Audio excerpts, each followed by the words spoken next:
성령의 충만함을 받고 베드로가 설교를 하지요. 그랬더니 3,000명이나 되는 사람이 회개하고 세례를 받습니다. 성령을 받기 전에는 무서워서 밖에 나가지도 못하고 두려워 떨고 있었는데요. 성령을 받으니까 두려움이 사라지고 또 말씀을 증거할 때 수많은 영혼들이 주께로 돌아오고 보지 못했던 것들을 보게 되고 듣지 못했던 것들을 듣게 되고 느끼지 못했던 것을 느끼게 되는 그런 은혜가 임하게 됐습니다. 저와 여러분 가운데 성령이 이미 내주에 계신데 이 성령이 불일 듯 일어나셔서 성령으로 충만한 가운데 우리의 사명을 잘 감당할 수 있는 지혜와 능력이 있기를 주님의 이름으로 축복합니다. 이렇게 3,000명이나 되는 사람이 이제 교회를 형성하게 되는데요. 이분들이 제일 먼저 했던 것은 사도의 가르침을 받는 일이었습니다. 그리고 나서는 서로 교제하며 떡을 나눴습니다. 애찬을 나눈 거죠. 그러니까 기도만 하고 말씀만 듣고 가르치고 한 것이 아니라 뭘 했느냐? 교제하고 떡을 떼면서 서로 삶을 나누고 돕고 살았다 하는 것을 알 수가 있습니다. 우리가 한마음 축제를 하는 것은 지극히 성경적이고 이렇게 서로 삶을 나누면서 같이 먹고 마시면서 주 안에서 한 가족이 되는 것이고요. 또 그 안에서 우리의 믿음이 더 성장하게 될 줄로 믿습니다.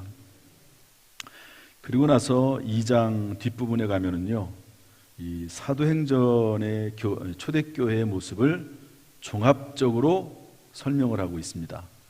사도들로 말미암아 기적과 표적이 많이 나타났다. 유무상통했다. 내 재산을 내 것이라고 여기지 않고 서로 통용했다. 재산과 소유를 팔아서 서로 가난한 사람에게 나눠줬고요. 날마다 성전에 모이기를 힘쓰고 집에서도 모이기를 힘썼습니다. 이렇게 하나님을 찬미하고 온 백성에게 칭송을 받으니 주께서 구원받는 사람을 날마다 더하게 하셨다. 이것이 초대교회의 모습이고 또 그리고 오늘날 우리가 본받아야 될 교회의 모습이라고 할 수 있는 것이죠. 사도들로 말미암아 많은 표적이 나타났다고 했는데 그 첫 번째 이야기가 3장에 나옵니다. 그 3장에 나오는 표적의 주인공은 나면서부터 걷지 못하게 된 사람입니다. 성전 미문에 우리 이제 예배당 이렇게 들어오면 예배당에 들어오는 문이 우리 교회에 들어올 수 있는 문이 몇 개인지 아세요?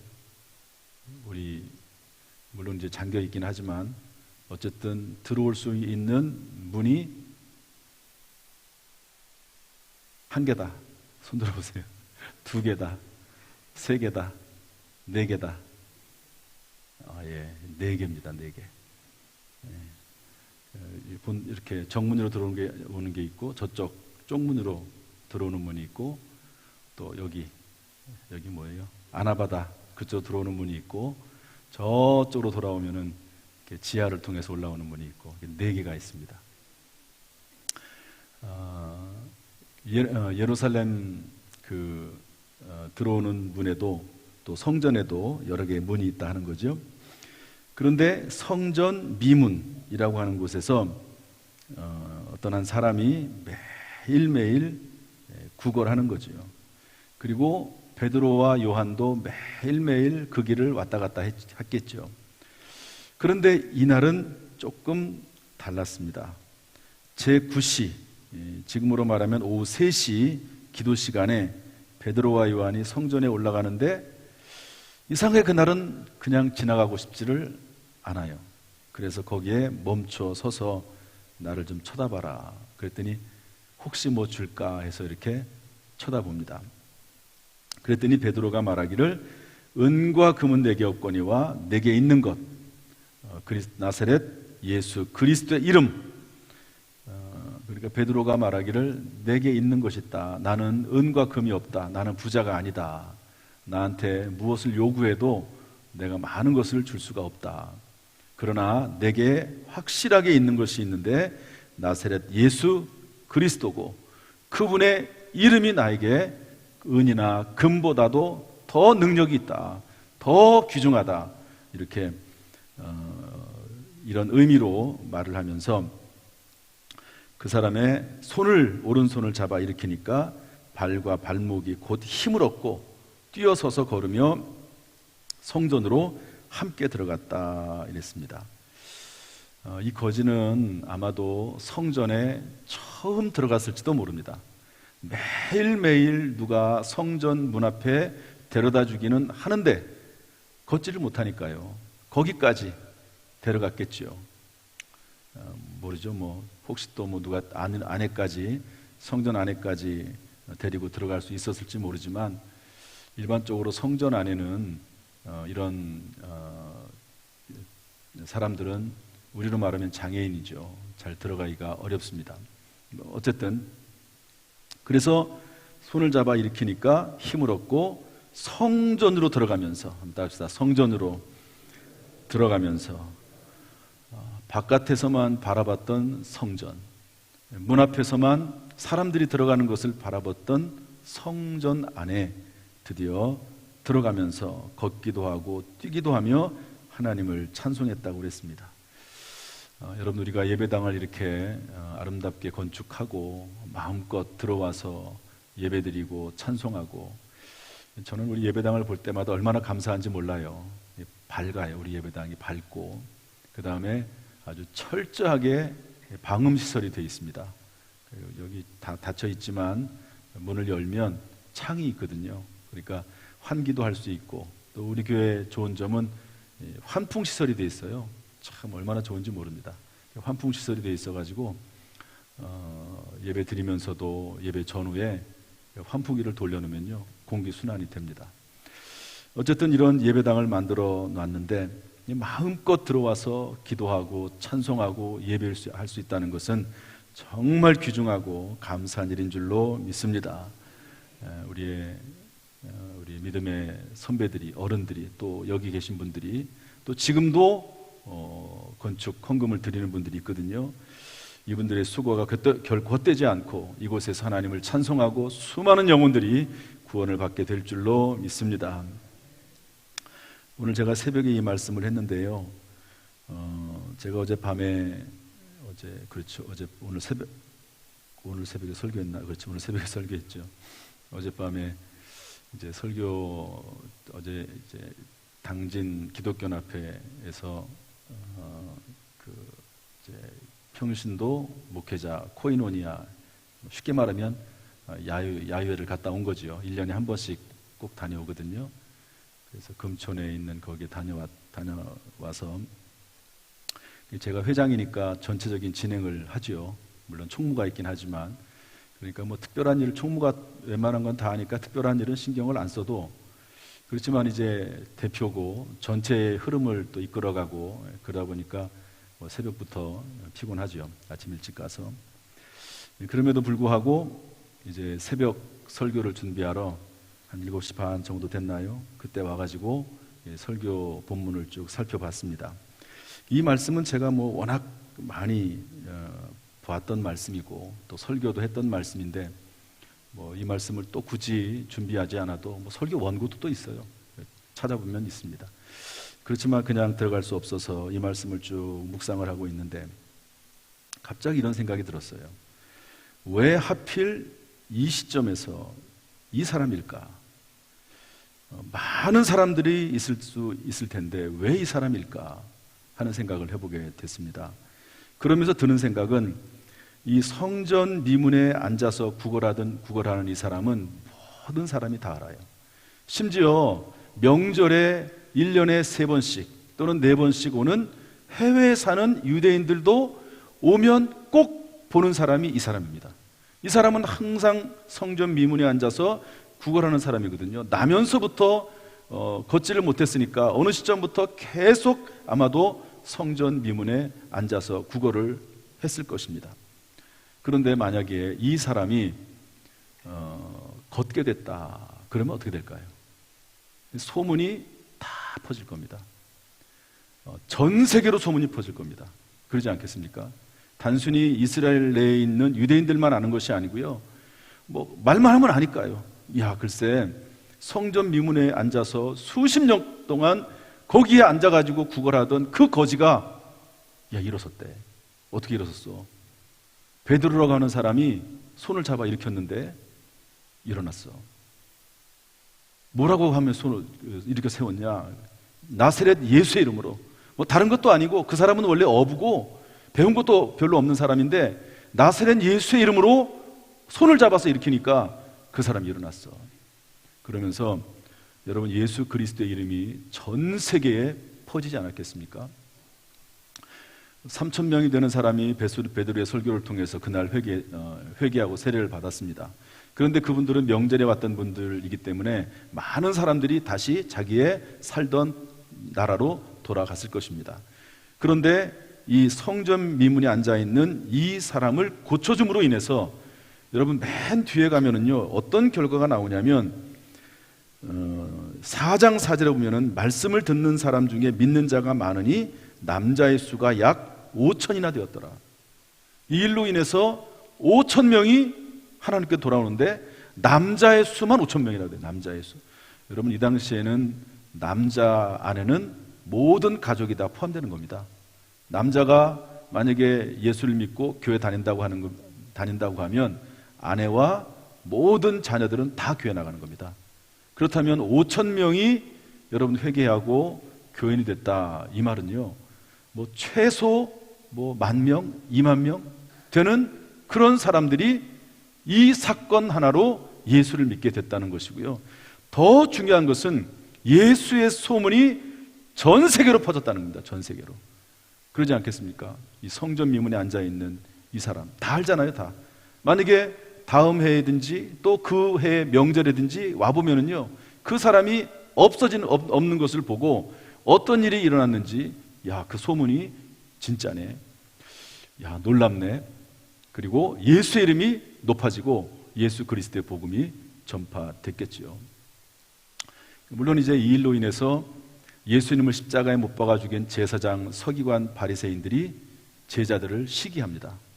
여러분, 그 예수님을 십자가에 못 박았을 때, 못 박으라고 데리고 왔을 때 빌라도가 재판을 해보니까 아무런 죽일 죄가 없고 뭐라고 되어 있습니까? 이들이, 제사장과 그 무리들이 예수님을 시기함이라고 되어 있거든요. 시기함이라고. 그 시기는 참 무섭습니다. 시기하는 것은, 시기는 논리가 통하지 않아요.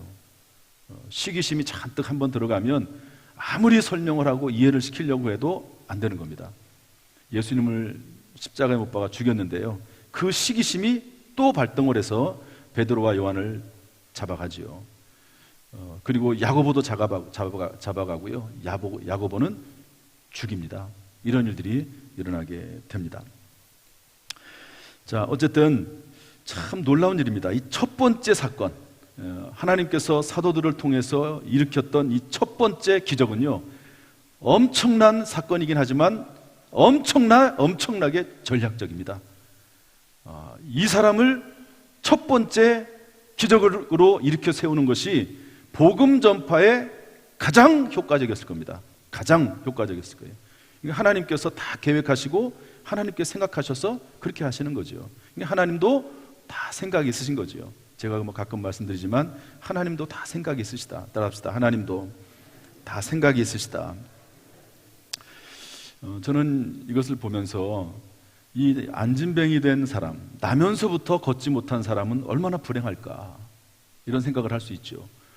어쨌든 이렇게 병에서 걷게 놓여서 걷게 됐다고 하는 것은 참 중요한 일이지만, 그러나 이때를 위해서, 어떻게 보면 이때를 위해서 평생 걷지 못하고 그리고 성전 미문에 앉아 있었어야 됐을지도 모르는 일이라고 봅니다.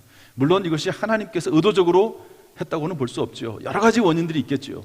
원인이 있겠지만 부모의 영향력도 있을 수가 있고 유전적인 요인도 있을 수가 많이 있었을 것입니다. 그런데 그 모든 엄청난 기간과 그 고통과 고난이 한순간에 해결되는 시간이고, 그것을 통해서 오히려 하나님께 영광이 되고 교회가 전 세계로 확장이 되는 놀라운 기적의 주인공이 됐다 하는 것을 알 수가 있습니다. 여러분, 혹시 우리가 어려움과 고난과 고통 가운데 있다 할지라도 그것을 하나님께서 사용하시면 참으로 놀라운 일들, 하나님께 영광이 되고 복음 전파에 귀중하게 쓰임 받을 수도 있다는 사실을 깨닫고, 여러분 혹시 낙심된 일이나 힘든 일이나 고통스러운 일이 있다 할지라도 절대로 낙심하지 말고 믿음 안에서 오히려 더 승리하고 오히려 더 하나님 앞에 영광이 되기를 주님의 이름으로 축원합니다. 축원합니다. 11절 말씀 읽어보겠습니다. 11절 다 같이 시작. 나은 사람이 베드로와 요한을 붙잡으니 모든 백성이 크게 놀라며 달려 나아가 솔로몬의 행각이라 불리우는 행각에 모이거늘.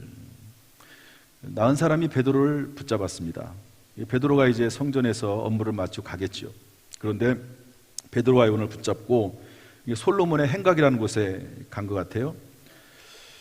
그러니까 베드로가 이렇게 말합니다. 12절도 읽어보겠습니다. 12절 시작. 베드로가 이것을 보고 백성에게 말하되 이스라엘 사람들아, 이 일을 왜 놀랍게 여기느냐? 우리 개인의 권능과 경건으로 이 사람을 걷게 한 것처럼 왜 우리를 주목하느냐? 사람들이 다 놀라겠죠. 깜짝 놀라지 않았겠습니까? 다 쳐다보는 거예요. 선지자인가, 혹시 어떤 엘리야 같은 능력의 종인가, 그러면서 다 쳐다보는 거죠. 그랬더니 베드로가 말하기를 우리의 능력이 아니다. 우리 개인의 능력과 권능과 경건으로 이 사람을 걷게 한 것처럼 왜 우리를 주목하느냐? 우리의 능력이 아니다. 제가 옛날에 이 성경을 쭉 읽으면서요, 여기까지는 이해가 돼요. 우리의 능력이 아니다. 그런데 우리의 권능과 경건으로 이 사람을 걷게 한 것처럼, 이 말에 제가 걸렸어요. 우리의 권능. 그래, 절대로 베드로의 능력이 아니지. 그런데 나의 개인의 경건으로 이 사람을 걷게 한 것이 아니다 하는 말에 제가 좀 집중이 되더라고요. 여러분, 기적을 행하려면 좀 사람이 믿음도 있고 경건하고 깨끗하고 착하고, 그리고 큐티도 좀 잘하고 성경도 많이 읽고 그러면서 경건 생활을 평소에 많이 해야지만이 그것을 통해서 하나님께서 역사하지 않으실까 하는 생각을 할 수 있습니다. 물론 그것이 틀린 말은 아니죠. 우리가 늘 깨어있고 또 성령이 충만하려면 경건 생활을 해야 되겠죠. 경건한 모습을 가져야 되겠죠. 그런데 베드로의 생각은 다릅니다. 내 능력도 아니고 내 경건도 아니다. 내가 능력이 많아서도 아니고 내가 훌륭해서도 아니다. 내가 영적으로 뛰어나서도 아니다. 이렇게 얘기하는 겁니다. 여러분, 이것을 보면 기적은 어떤 사람의 권능이나 사람의 경건으로 되는 것이 아님을 알 수 있습니다. 사람의 경건, 사람의 능력, 이런 것들로 기적이 일어나는 것이 아니고, 성경이 그럼 뭐냐, 도대체 성경이 뭐냐? 우리 16절 말씀 한번 읽어보겠습니다. 16절 다 같이 시작.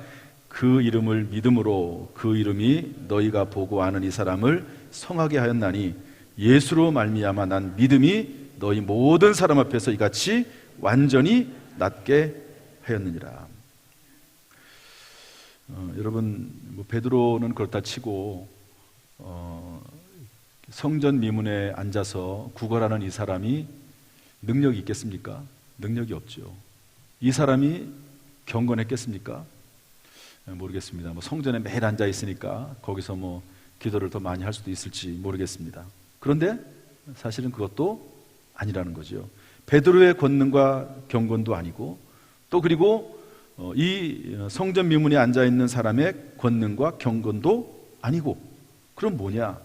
이것은 오직 예수 그리스도의 이름을 믿는 믿음, 특별히 예수로 말미암아 난 믿음, 예수로 말미암아 생겨난 믿음, 예수께서 주신 믿음이 있기 때문에 가능했다라고 사도 베드로는 우리에게 지금 이 시간에 말씀해주고 있는 것이죠. 여러분, 우리에게 물론 이제 여기에 나와 있는 기도는 좀 특별한 기적은 특별한 기적이긴 해요. 하나님이 전략적으로 온 세계 만민에게 복음을 전파하고, 그리고 예루살렘 교회를 엄청나게 부흥을 시켜서, 그리고 나중에는 스데반 이후에 여기에 믿었던 사람들이 핍박을 당하면서 전 세계로 터져서 복음의 씨앗이 되지 않습니까? 이런 하나님의 큰 그림 가운데 있는 내용이기 때문에 어떻게 보면 하나님께서 주도적으로 이런 기적을 행하게 하셨다고도 볼 수가 있습니다. 그러나 원칙은 뭐냐면요, 사람의 권능과 경건이 아니고 예수로 말미암아 난 믿음이 우리를 치료하고 우리의 인생을 바꿔놓고 우리를 새롭게 한다 하는 것을 알 수가 있습니다. 그러므로 여러분, 저나 여러분이나 늘 성령으로 충만하고 늘 우리의 믿음이 말씀 안에서, 기도 안에서 굳게 서 있을 뿐만 아니라 무엇보다도 전적인 하나님의 은혜와 하나님의 은총을 기다리는 저와 여러분이 되어야 될 줄로 믿습니다. 그러면서 권면하기를 19절에 이렇게 권면합니다. 19절에 다 같이 읽어보겠습니다. 19절 시작. 그러므로 너희가 회개하고 돌이켜 너희 죄 없이 함을 받으라. 이같이 하면 새롭게 되는 날이 주 앞으로 이를 것이요 또 주께서 너희를 위하여 예정하신 그리스도 곧 예수를 보내시리니. 그러면서 베드로가 했던 이제 두 번째 설교가 진행이 되는 것이죠. 베드로가 첫 번째 설교할 때는 몇 명이 회개를 했죠? 3,000명. 두 번째 설교했을 때는 몇 명이 회개를 했죠? 남자만 5,000명. 이렇게 회개를 해서 이 교회가 정말 폭발적인 대부흥을 일으키게 됐다 하는 것을 알 수가 있습니다. 이 모든 것의 시초는 성령 충만함에 있습니다. 매일매일 여러분 스스로를 위해서, 교회를 위해서, 우리 다음 세대를 위해서 성령 충만할 수 있기를, 성령 충만을 위해서 기도할 수 있기를 주님의 이름으로 축복합니다. 성령이 충만하면 은사와 성령의 열매들이 맺히게 될 줄로 믿습니다. 성령이 충만하면 은사, 지식의 말씀, 지혜의 말씀, 또 능력 행함, 긍휼을 베푸는 힘, 그리고 방언과 통역과 예언과 영분별과 그리고 신의 은사와 모든 능력 행한 일들이 성령이 충만할 때 임하게 될 줄로 믿습니다. 만약에 우리의 자녀들이 성령으로 충만하다면 하나님께서 지혜의 말씀과 지식의 말씀을 부어주시겠지요. 우리에게 성령이 충만하다면 우리 안에 치료의 능력이 임하게 될 줄로 믿습니다. 또한 아까 찬양할 때 우리 찬양 인도자가 말했듯이 성품, 성령의 성품. 여러분, 성령의 열매는 성령의 성품이거든요. 성령이 충만할 때 우리에게 주어지는 성품입니다. 사랑 곧 희락과 화평과 인내와 자비와 양선과 충성과 온유와 절제, 이런 성품들이 임하게 되는 것이죠. 성령은 마스터키입니다. 성령으로 충만할 때 우리의 모든 삶이 회복이 되고, 성령으로 충만할 때 우리의 모든 삶에 하나님의 영광이 드러나게 될 줄로 믿습니다. 이런 놀라운 역사가 우리 가운데, 우리 교회 가운데 임하기를 주님의 이름으로 축원합니다. 축원합니다.